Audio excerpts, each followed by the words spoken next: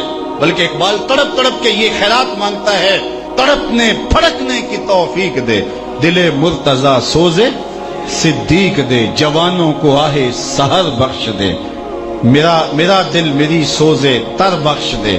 اللہ اکبر. تو یہ توانائی, یہ حرارت جب سینوں میں پیدا ہوگی, جب ثابت نہیں ہوگے, جب سیار بن جاؤ گے, جب حالات کی تلخیوں سے ٹکرانے کا گر سیکھ جاؤ گے, تو پھر اقبال کے مرد مومن بنو گے. اور اقبال ایسا مرد مومن دیکھنا چاہتا ہے. تو آج میں اقبال کے کئی پہلوؤں پہ بات کرنا چاہتا تھا. اقبال کی خودی پہ بات کرنا چاہتا تھا. اقبال کے فلسفہ غم پہ بات کرنا چاہتا تھا. فلسفہ ارتقاء پہ بات کرنا چاہتا تھا. یہ ایک الگ کائنات ہے. پھر اقبال کے عشق رسول کی کہانی بھی اپنی ہے. جب بارگاہ رسالت مآب میں جاتا ہے بحضور رحمت للعالمین, اقبال کی نظم اب ترجمے کے ساتھ بھی دستیاب ہے, آپ پڑھیں وہاں. جب حضور کی بارگاہ میں سلامی اقبال پیش کرتا ہے, جب بھی میں گیا ہوں حضور کی چوکھٹ پہ اور جب بھی سلام کر کے آیا ہوں تو مجھے اقبال ضرور یاد آئے. شش جہت روشن ز تاب روئے. تو ذرا غور کیجئے, جنہوں نے اس شہر نور کو دیکھا ہے اور جنہوں نے نہیں دیکھا, تصور میں تو رہتا ہی مدینہ ہے نا.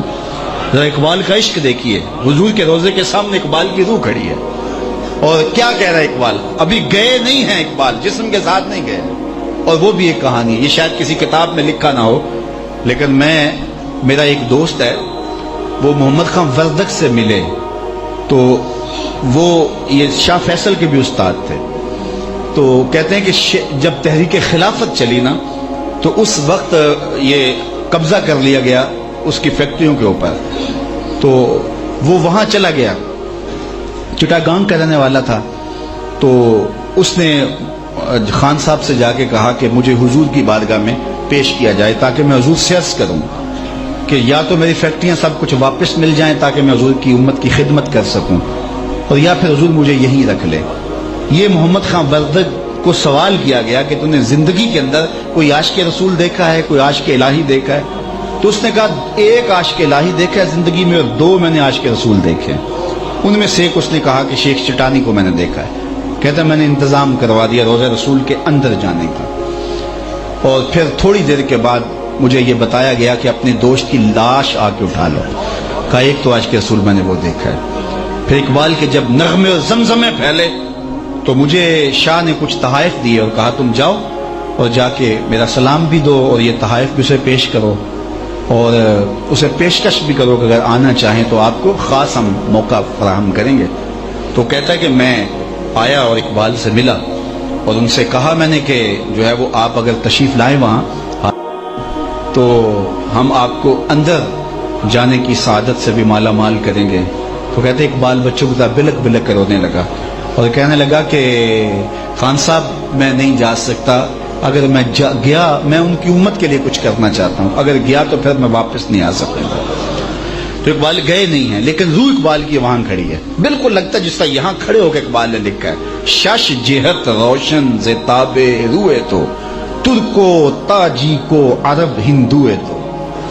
جب مواجہ شریف سے سلام کرنے کے بعد باب جبریل سے جو ہے وہ لوگ باہر نکل رہے ہوتے ہیں تو وہاں جو کیفیت ہوتی ہے، کبھی کوئی عربی آ رہا ہوتا ہے، کبھی اجمی آ رہا ہوتا ہے، کوئی ترکی باہر آ رہا ہے، کوئی ہندوستانی آ رہا ہے، کوئی کسی ملک کا کوئی کسی ملک کا، تو اقبال وہاں کھڑے، روح کھڑی ہے، شش جہت روشن زتاب روئے تو، حضور چاروں سمتے نہیں 6 سمتے آپ کے چہرے کی چمک سے روشن ہے، آپ کے انوار سے رونق ہے۔ اللہ اکبر، اسی لیے اعلیٰ حضرت نے کہا نا چمک تجھ سے پاتے ہیں سب پانے والے، میرا دل بھی چمکا دے۔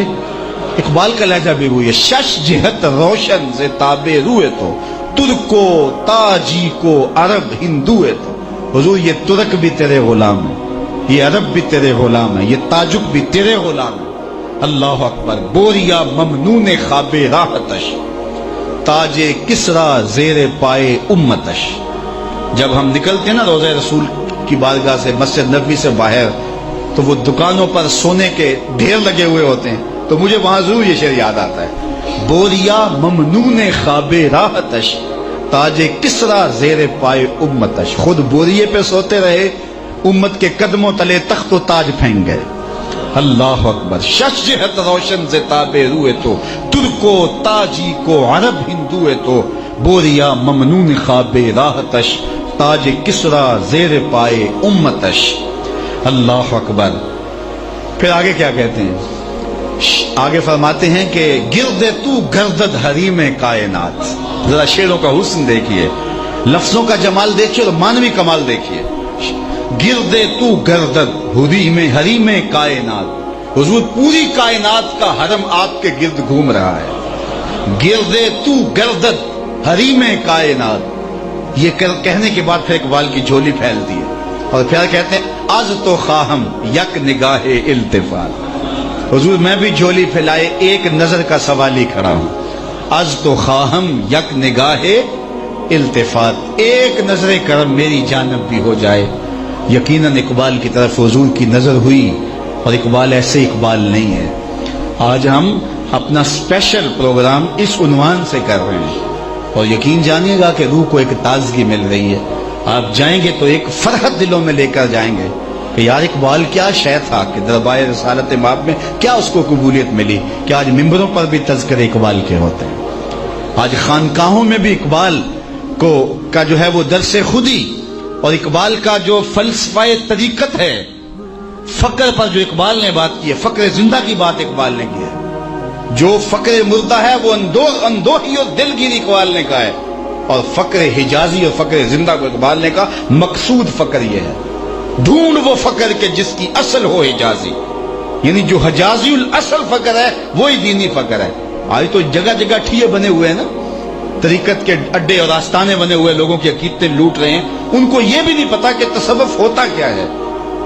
اس پر اگر آپ کو باہر اگر جائیں تو باہر شاید دستیاب ہوگی جو ہے وہ ڈھونڈ وہ فقر جس کی اصل ہو حجازی، اس پر 1 گھنٹے کا بیان موجود ہے، اور اس میں 4 قسمیں فقر کی گئی ہیں، اور اس میں حقیقی فقر فقر حجازی ہے، اور جس کی فقر ہمارے مشائخ اور بزرگوں نے کی ہے، اور شیخ احمد کی چوکھٹ پہ جب اقبال گئے تھے تو پھر اس کی روح کس طرح انہوں نے اپنے اندر جو ہے وہ اپنے اندر اترتی ہوئی محسوس کی، تو فقر حجازی حقیقی فقر ہے۔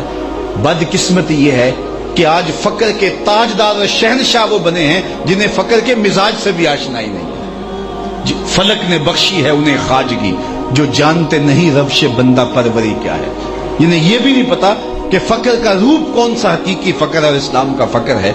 تو اقبال نے اس حقیقی فقر کو، بلکہ ایک مقام پہ تو یہاں تک کہہ دیا ساکی نامہ میں، یہ بھی پڑھنے کے لائق اقبال کی یہ نظم ہے، شریعت تصوف تمدن کلام بتان عجم کے پجاری تمام، وہ کہا سارے شعبے جو ہیں وہ اجمی بتوں کے پجاری ہو گئے، تصوف تمدن شریعت کلام بتان عجم کے پجاری تمام، حقیقت خرافات میں کھو گئی یہ امت روایات میں کھو گئی، بجھی عشق کی آگ اندھیر ہے مسلمان نہیں خاک کا ڈھیر ہے۔ تو یہ خاک کا ڈھیر بن گیا ہوا، یہ مٹی کا ڈھیر بن گیا ہوا، 1 ارب 40 50 60 70 کروڑ مسلمان خانماں برباد ہو گئے۔ اقبال کا فلسفہ کھڑا کر سکتا ہے زندگی، روح کے مردہ میں دوبارہ دوڑا سکتا ہے۔ کاش ہمارے نوجوان اقبال فہمی کی طرف آئیں، ہماری درسگاہوں میں، دانشگاہوں میں، یونیورسٹیوں کے اندر اقبال کی فکر کو حقیقی معنی کے اندر روشناس کیا جائے تو امت کو دوبارہ کھڑا کیا جا سکتا ہے۔ اقبال نے ایک زندگی بخش فلسفہ دیا اور ایک حیات آفری فلسفہ ہمیں دے کر کے ہماری زندگی کے اندر حرارتیں پیدا کی۔ اس عنوان سے جو بھی کہا جا سکتا تھا وہ آپ کے سامنے کہا، اور بہت ساری باتیں جو کہنا چاہ رہا تھا وہ نہ کہہ پایا۔ اللہ تعالیٰ اپنی بارگاہ میں ہماری قبولیت فرمائے۔ تو 1 مرتبہ سورہ فاتحہ، 3 مرتبہ سورہ اخلاص، اول آخر دوشی پڑھ کے علامہ اقبال کی روح کے صالح ثواب کے لیے پیش کریں۔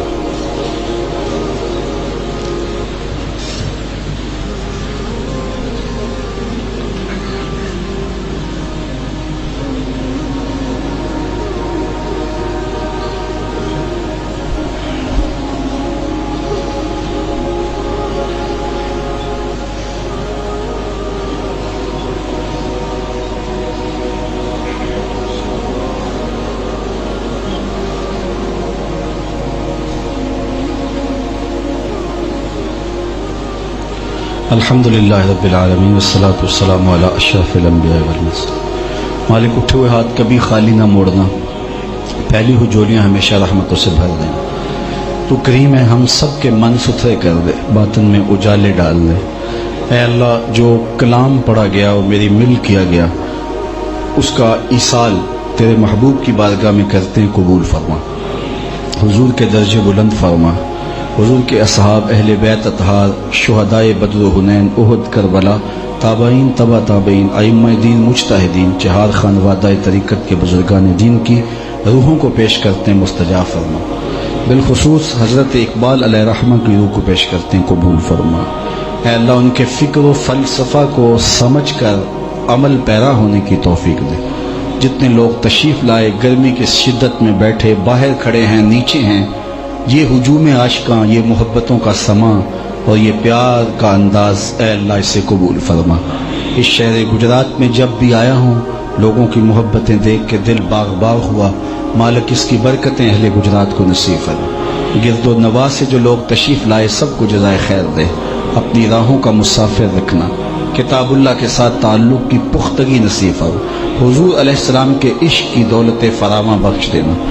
ہم میں سے کوئی ایک بھی یہاں سے محروم نہ پلٹے، سب کی جھولیاں کرم سے بھر دینا، سب کو اپنی امان میں، پناہ میں، حفاظت میں رکھنا۔